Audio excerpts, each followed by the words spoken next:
Want your nukers to push people around? Well, they will. Yes, they will.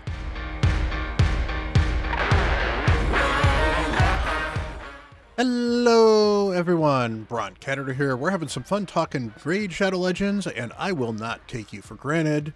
We are here to talk about nukers, and I've been talking about gearing champions for a while. I did an early game gearing video earlier, and nukers, and honestly, endgame gearing is an entirely different beast. Early game, it's mostly about stats. Sometimes it's nice to get a set in, and so we certainly talked about that a little bit. And a lot of those principles still will hold true. So if you guys do want to check out that video, I'll try to link it probably at the end of this video. I might link it up there if I can remember. And that is, while that's important, with an endgame nuker, when you're moving into Hydra or you're moving into Live Arena, you're gonna be thinking about quite a few more things. So there's a bunch of different sets we're gonna talk about. There's a bunch of different ways to think about your nukers we're gonna talk about. I'll certainly show off some of my champions here. Do keep in mind that some of this will be a do as I say, not as I do in a couple cases, not because I'm not trying to do it, but because I'm still certainly revamping my account regularly, as honestly any endgame account should. So not all of my champions are actually built with some of these philosophies that I've certainly adjusted to the more I've been playing Live Arena, especially at the Gold 4 higher end. So with that said, let's talk about nukers. Now, first of all, I do want to clarify, we're going to be talking about nukers. We're talking about direct damage dealers. So there is a weird subset of damage dealers in bomb champions, and there's not a lot of them, but they can be very, very useful in arena and honestly some other content as well. But bomb champions are probably better served under the video that would talk about debuffers than they would be under nukers, because they don't do damage under the traditional way. They do damage on their bombs. So we're talking about people that they do damage generally and traditionally by just straight hitting somebody and doing damage. You know, we've got Toshiro here, we've got He-Man here, we've got your Carnage, we've got your Narcissus, we've got your Georgid. I've got a pretty fun, really good ones. You've got your Harimas, your Thors, and they all serve different roles. In fact, I've got them all built. Some of them are built similarly, some of them are not built similarly. So what you're going to look for in some of these nukers is going to depend. So for example, let's just take Thor, for example, and talk about Thor's build. Now, one of the things you definitely want on your endgame nukers is you are going to want at least a 4-star soul. And it's unfortunate, but you really, really do want crit damage. And so you're going to want to get to that plus 38% crit damage for legendaries. I think it's like plus 45 for mythicals. Even for your, for your epics, you're going to want that extra crit damage. Now, this doesn't mean these champions are useless without it, but a 4-star soul is such a good purchase that it's one of the reasons you should be saving up your silver coins for the 4-star souls of the champions that you want. And nukers get more than any other champions at 4s because of that crit damage. Some of them actually appreciate the 5. Like, for example, Thor here. I went for the 5-star soul when it was available for him when he was free, and he needed the extra accuracy. Well, this extra accuracy makes it easier to build a Thor. And that's one of the things we're certainly going to talk about as well.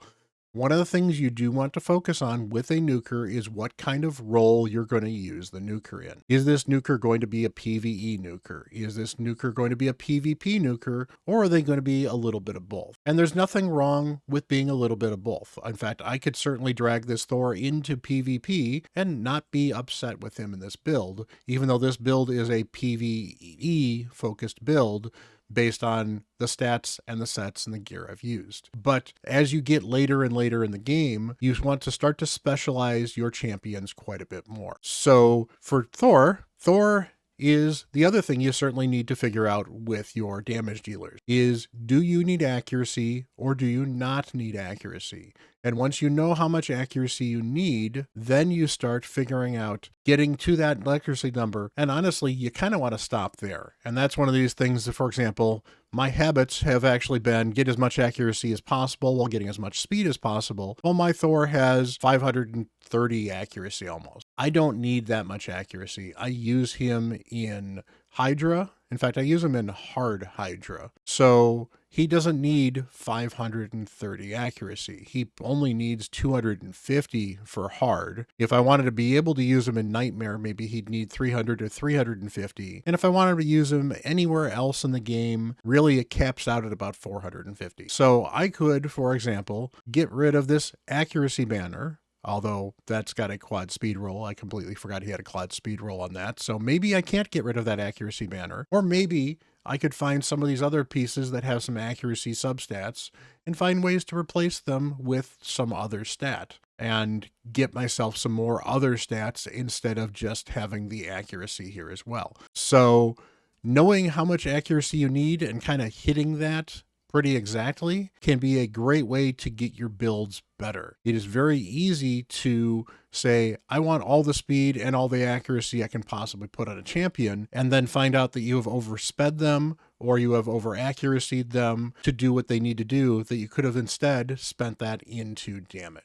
The other thing, of course, is you certainly want to aim to get as close to 100% crit rate, and going over is fine. You don't want to go over too high if you can avoid it. Sometimes the gear just makes you get to 120. Sometimes it happens. You just can't build the champion any other way. Maybe because a certain piece that has the speed and the crit damage you want, and maybe the accuracy you want, has crit rate as well, and you don't need that crit rate, but that's the only piece that fits in that slot. It happens. Sometimes you can tweak it to be a little bit better, and sometimes you can't. Generally, you do not want less than 100% crit rate unless you have a passive or some other way to get that crit rate to 100%. And the reason I don't like relying on buffs is because you want your champion to, at any time, to be able to crit, because if they don't crit, you're wasting all of that crit damage stat. So if you have an 80% crit chance, now you might have a blessing that, or not blessing, but a buff that brings you up to 100%. Well, if that buff isn't up for some reason, either it got stolen, it got blocked, or maybe it's a new wave and you haven't had a chance to pull it up yet, suddenly you don't have that extra crit rate, so you're not critting quite as well. Now, auras can certainly help, but auras mean you've locked a champion into a specific team, so another reason I don't like to use those too often. Now, clan boss team, very different. Your clan boss team is going to be locked in and pretty much there, so that's not as bad. Certainly for, areas such as faction wars, maybe you can kind of get away with it when you're kind of climbing up a little bit, but overall, build your crit rates to 100%, or whatever gets that champion to 100%. For champions that have additional crit rate in their kit normally, such as I believe Supreme Gallic, for example, gives an extra 10% crit rate on all of his abilities. For example, you've got Soulbond Boyer does something similar. I believe it's an extra 20% across all three of their skills as well. So there's a couple of champions you can specifically choose to ignore 10 or 20% of that crit rate, but you want to make sure that it adds up to 100% of the crit rate most of the time. So getting yourself to 100, very, very important. Stacking crit damage, very, very important. But don't forget to stack your damage stat. So Thor's case, I need to stack some attack. So he's got the 6,600 attack. Is this, 6,600 attack good? Well, there are calculators for that. Hell Hades has a calculator for calculating the damage versus the attack to see which one you get more out of. Generally, you'd be surprised that sometimes it's not as much crit damage as his attack now, but that has a lot to do with the fact that between this blessing of the 38% plus the 12% you should be able to get from your amulet, plus the 20% you should be able to get from your gloves, you're now adding, that's almost 70 extra crit rate on to champions that beforehand you used to not get that extra 70% crit rate before we had these ascensions. So you're finding that, or at least I'm finding that oftentimes I can give up a little bit of crit rate or crit damage and start increasing my attack a little bit more. As far as things you want to do to maximize your nukers, and this is going to be consistent across every type of nuker, you're going to want to make sure that you ascend every stat you possibly can. Now, I haven't re-rolled my Thor here in a little while, so he's got defense on all three of these things, and being a PvE nuker and not one I needed to spend a lot of time and effort on, yeah, it made sense to have whatever stat here because I use him in Hydra, so his ability to stay alive in Hydra, very important. So defense wasn't bad, HP wasn't bad as well. But in general, on your arena nukers, if he's an attack-based nuker, you're going to want to attack attack across all three of these at the top. Do not underestimate how much extra stats, just, that's 80 here plus 80 here, plus this would be 80 if it was a 6-star thing. That's 240 attack. That's nothing to sneeze at.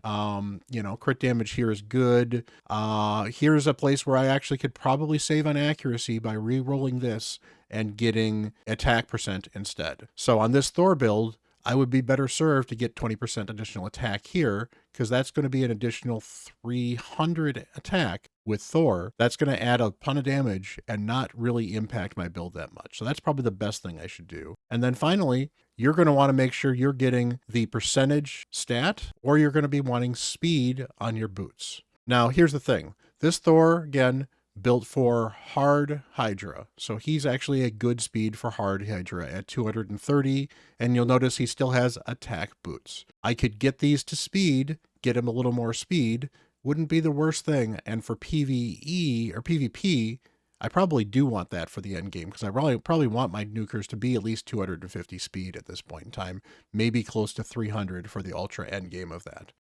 For Hydra, you can certainly tweak it just a little bit depending on the actual Hydra speeds as well, keeping in mind that if he's too fast, he can cycle around a little too fast and he'll be constantly nuking against heads that'll have the block damage up effectively, so that's a bit of a problem as well. But generally, I'm going to want on these boots, I'm going to want either the speed ascension or I'm going to want the attack stat ascension. And I say attack stat, it's not necessarily attack, it could be HP and it could be defense on some champions. So there's your ascensions in a bit of a nutshell. If you don't need accuracy, then you know what? You don't even need to worry about accuracy. That's great. If you need accuracy, aim for the correct amount of accuracy for the content you're trying to do, and you can stretch more out of your Nukers than you might otherwise. Before you watch the video any further, did you know you can use the link down below and start a brand new raid account and get 2 amazing epics? You can get Rector Drath. You'll get her right from the start, right after the tutorial, and once at level 15, you will get yourself an Ugo. Rector Drath is an amazing support reviver. She will heal your team. She will give you perfect veils to protect you. She will throw decrease attack up there, and she has a revive, making it very easy to get through in the early game.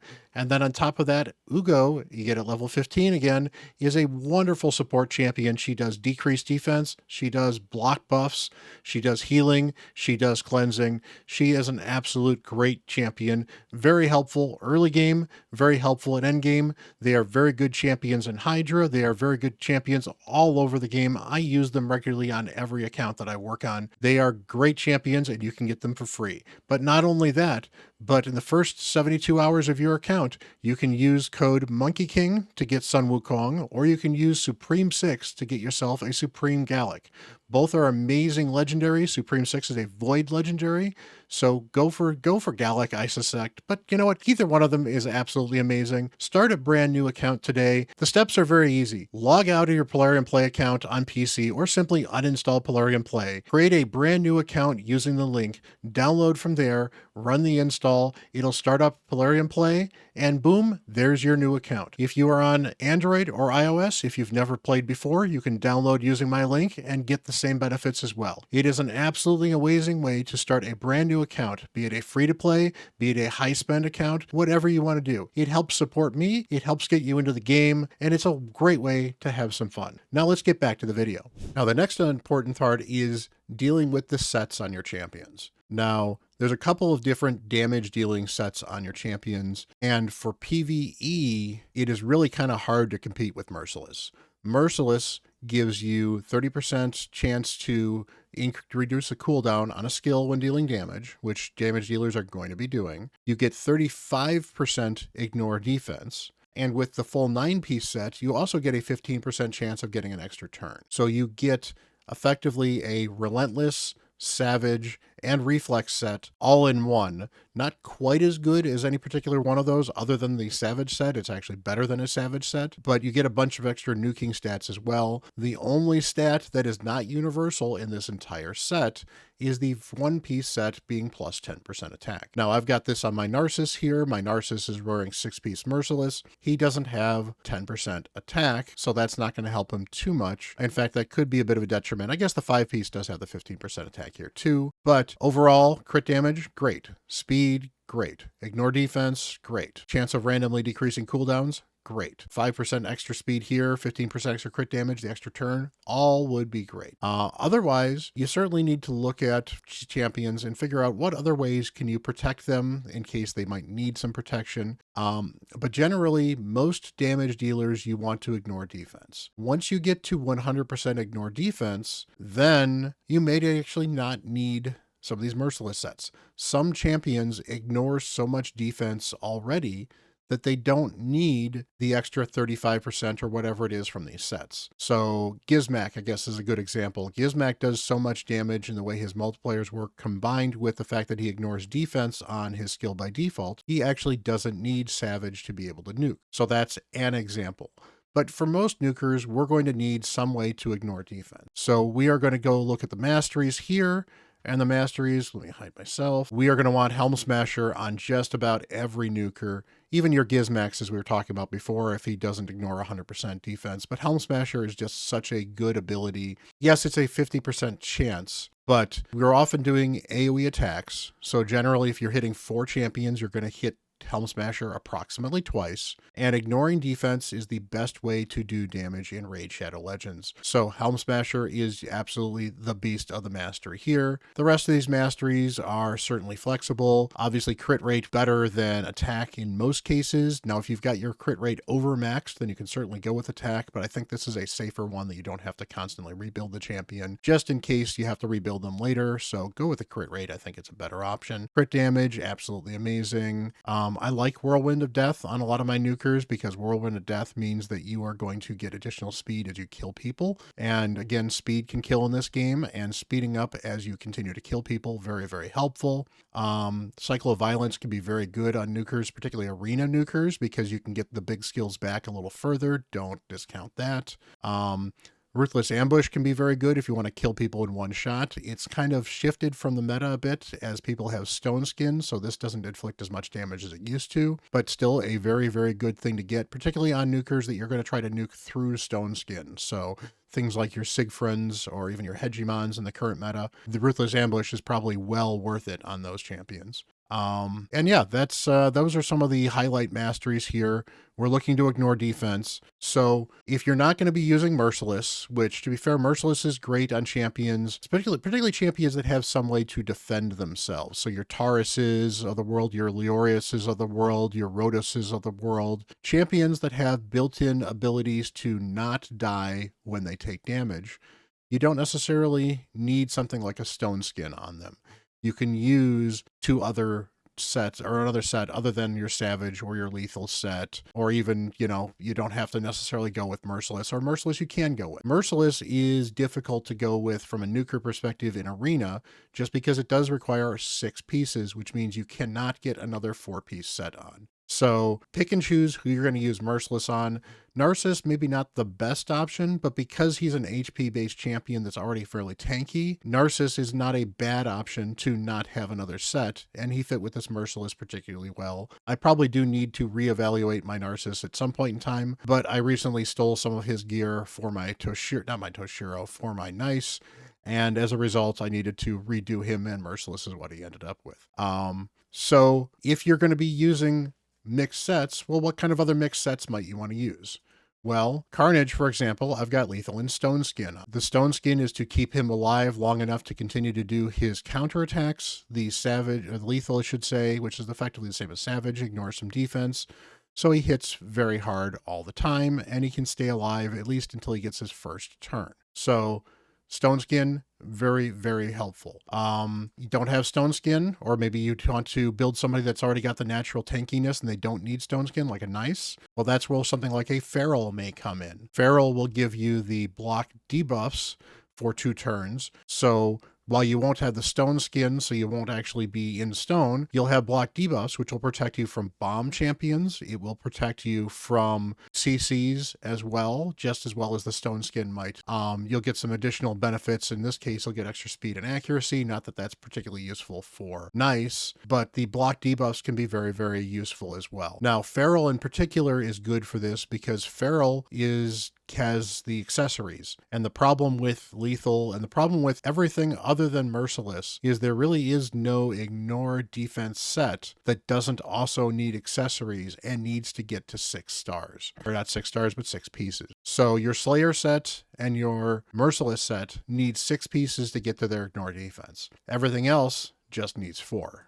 So Lethal needs 4-piece set to ignore 25% defense. So most of the regular ignore defense sets are going to take up 4 of your 6 main pieces, which means we're looking at sets that you can put on and, have them on your champions with accessories as well as regular pieces as well. So Feral is a great option for this because that gives you the block debuffs, which can be very useful as well. The other one is Pinpoint is very, very good. Pinpoint gives you, again, more accuracy and more speed. Let's see if I can find somebody in Pinpoint here. Here's some Pinpoint. So here we go. 4-piece there gives you 1 stack of Intercept. The good news about Intercept is Intercept does not go away with turns you take, but Intercept only blocks controls. And so you're still subject to things like bombs, and you're still subject to decreased defense or decreased attack or any of those other debuffs as well. How much of that is a problem for you may depend. The good news is that Pinpoint is going to block sheep, whereas Feral is not going to block sheep. So for champions that could be sheeped, you may actually want Pinpoint over Feral. Otherwise, Feral is a good secondary set option. Stone Skin, again, a very good second set option. You could argue Protection could be certainly interesting for champions that have a bunch of buffs as well. So some champions buff themselves or buff everybody. So a 4-piece Protection set was not the worst option on some of those champions as well, because it gives you a chance to protect some of those debuffs, which can be very good in the current buff strip meta, as well as it does give you a bunch of extra speed, and I believe it gives you some extra HP as well, which are, again, valuable stats. So just some stat threshold minimums you're looking for your nukers. You're really looking for a minimum of 250 speed for a gold 3 or gold 4 level of live arena nuker. And honestly, at this point in time, for an endgame nuker team, you want closer to that 225 to 250, even in classic arena. Just the game has moved on. Speed kills, and it's so much easier to get speed, particularly with things like the Ascension on the boots here, which shame on me, I need to get this fixed. Or if we go to Carnage, I'm pretty sure his is not correct either. We'll find somebody that's got the correct one.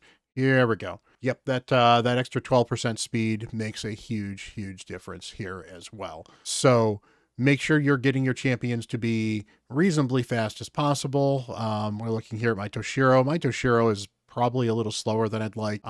Really, I need to get his blessing up a little bit to make the stats a little bit easier. But, it is all about getting the stats you need, whether or not you need accuracy or not, then making sure you get the right speeds that you're looking for, then making sure you get a good amount of your attack stat as well as your damage stat as well. So overall, that's building a nuker.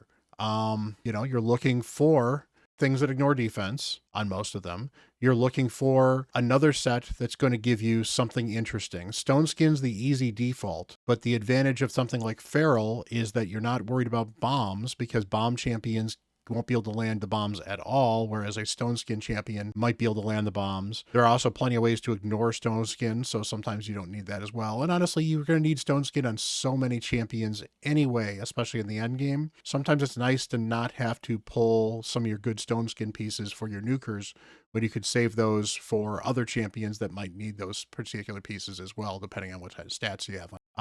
Otherwise, other sets that can be helpful. Cruel is another good option as well if you can't get some of these other 4-piece sets on them as well. Cruel gives you an additional 5% ignore defense. You get that from your clan boss. It gives you the extra 15% attack, which means it's really good on attack-based champions as well. So, it is not merciless ignore 35% defense with the 6-piece set, but quite often it is easier to make the 4 plus 2-piece set with Cruel and Savage than it is to make a 6-piece merciless set. So on champions, maybe you're not using them quite as much, or again, some of your PvE nukers, maybe you don't need the extra set, so the cruel can be very, very helpful as well. Sometimes you just need extra pinpoint. So like my Marius, for example, he's got the pinpoint, he has the lethal. Maybe I might want Stone Skin on him instead, because he's certainly a little more vulnerable without the pinpoint, but at the same time, he lands enough debuffs that he can get sheep. So in my opinion, the pinpoint worked very well, and it's worked well enough for my build, and it's given me gear that I've got. And I've got the little extra piece of feral there for a little extra accuracy as well. So my Marius, does the job particularly well. Harima here, another option is something that gives you extra crit damage flat out. Crit damage is still a very good stat. So crit damage is a very good option. Kill stroke can be a very good option. Zeal is actually a pretty solid option now that it actually has the 20% crit damage, and it gives you additional damage based on missing some HP. So Zeal set, you shouldn't really be sleeping on that too much anymore. It's probably a step up from crit damage. So there's a couple of interesting options there as well. And finally, if you're on a champion that doesn't necessarily need to ignore defense, one of the fun options can be something like Relentless. So if you don't need that Savage set, sometimes you want them taking multiple turns. So Relentless could be a very fun damage set, particularly for some of your max HP nukers where ignoring defense is not as important. So like your Newts, for example, can be very, very good to build with Relentless. Newt being a nuker, but not being a PvP nuker. You're not going to need the Stone Skin. You're not going to need some of the other protections on him. So, and if you don't need to ignore defense because he's maxing out his max HP hit already, then Relentless can be very good for him because that gets him back to his big nuke faster, and it gives him extra turns because he's got a good kit with all three of his abilities as well. Another option would be something like the 4-piece Merciless set with a reset is not bad. That gives you some deep nuking stats, as well as the reset on there. Reflex, not bad as well. Gives you a chance to get back to your big nuke faster. So that is a bunch of different ways to build champions. Things you should be considering. It's not, little things you might want to consider as well. Maybe you don't have a lot of Stone Skin. Reaction is still very, very powerful. In fact, especially if you're building a Ghost second team, sometimes stacking 3 reaction pieces might actually be better than Stone Skin. Because here's the thing. There are plenty of champions that ignore Stone Skin. There are no champions that ignore reaction outside of Carnage's A2, which can block the effects of different sets. But most Carnages are going to lead off with their A3 rather than their A2. So you're not worried about this going away before you get a chance to get a turn. So if you can stack 3 reaction is a very underrated set in the current meta. So if you can stack 3 reaction pieces, that's a 75% chance to not get critical hit when you haven't taken a turn yet. And that means that you might survive a Georgid attack, because Georgid does his A3, he's ignoring a ton of defense, he's got a ton of good attack, he's got great multipliers, but if he doesn't crit, there's a good chance he can't kill you. So don't sleep on reaction as another option to throw onto some of these champions. Even if it's a case, like Carnage right here, I would love to throw a reaction banner on instead of this banner. I just didn't have a banner that had the stats that I wanted in reaction. But again, reaction would have been good. So, Harima here's got some reaction. Good to have on her. Narcissus has got some reaction. Particularly for Narcissus being fairly tanky, this reaction could save his life. So, there you go. There are some tips for building late game nukers. I realized it was a lot of talk and not a lot of necessarily showing specific builds. But you're looking for your ignore defense. You're ideally looking for another 4-piece set that can use accessories that does something else for you as well on your arena-based champions. So you're looking for either your Stone Skin, maybe protection, depending on the champion. It's got to be a specific type of champion, but there are champions out there, and I'm sure you can figure out which ones they are. Maybe we're looking for feral because we want that block debuffs. Maybe we're looking for pinpoint because you want to make sure that that champion is not sheep. So those are really kind of the 4 different sets for building an endgame nuker. So hopefully you found this particularly helpful. I realize my camera has been off for a while. Let me make sure I show back up here to say I appreciate you guys hanging out. You guys are absolutely amazing. Much love, everyone. So hit that like button, hit that subscribe button. Let me know, who are some of your favorite nukers and what kind of gear have you got on them? I don't need to know stats, but sometimes it's kind of fun to know the sets. You know what? And if you can't get to some of these endgame sets, that's fine. That means you're not quite in the endgame yet. You're better off building a nuker in good gear than saying, I don't have great gear for this nuker, and not building them.